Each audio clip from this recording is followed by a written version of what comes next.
FSHD is a progressive muscle wasting disorder.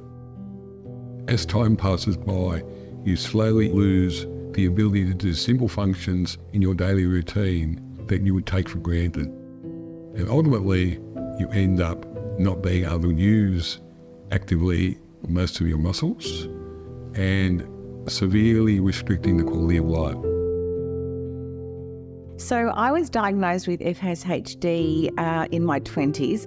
Certainly for the first few years after diagnosis, I probably went into a bit of denial. And with me, it's very slow progressive. You just sort of notice differences sort of every couple of years. In the last 2 years, I've really noticed another decline, another drop, where I'm just not able to do the sorts of things that I normally used to do. It's really started to affect me now in other ways. And I am starting to look at where my future may be. So I'm one of 9 children. Of the 9 children, there's 5 of us that have the condition.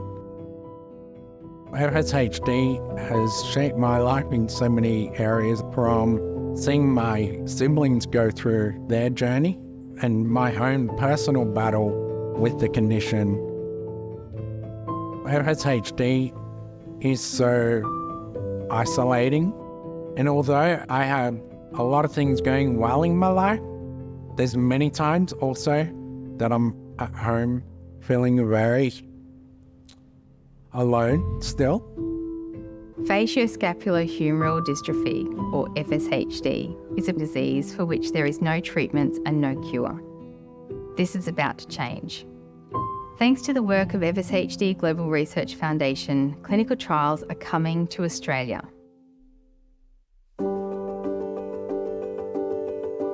A lot of our FSHD community don't have any documentation to support the diagnosis, or they've never been genetically confirmed as having FSHD.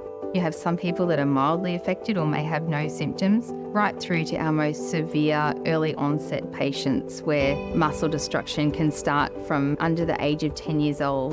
Now that we are getting ready for clinical trials in Australia, having that genetic confirmation and having all of the tests required becomes really important, not just to be able to take part in the trial, but also to be eligible for future approved therapies once they are available in Australia.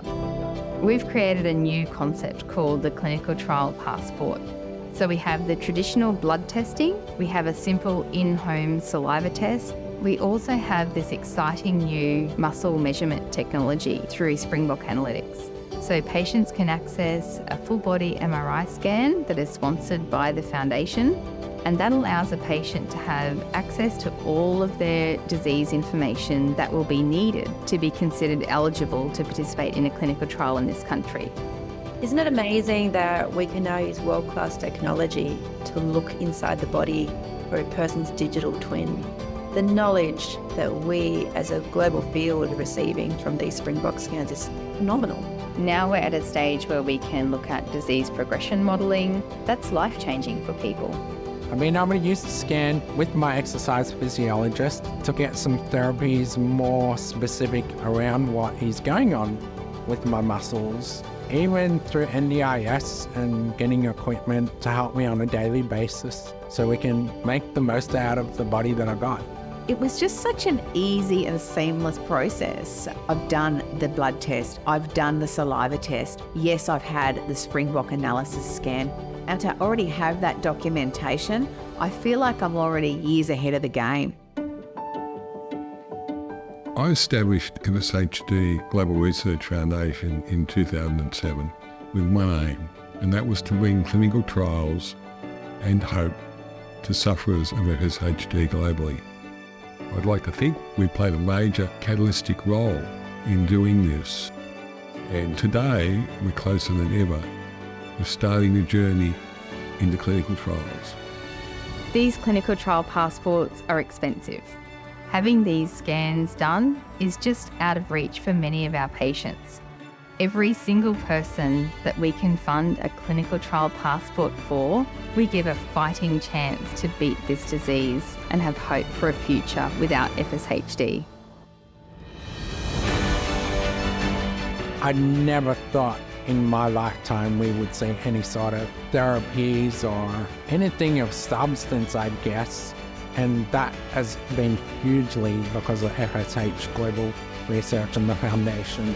It's just incredible to know that at 46 years of age, I actually might be one step closer to being part of a trial that may actually find a cure. Where would we all be without the foundation? They made it all happen for us here in Australia. I just want to go and give them all a big hug and just say from the bottom of my heart, thank you, thank you, thank you. Yeah, we're so grateful.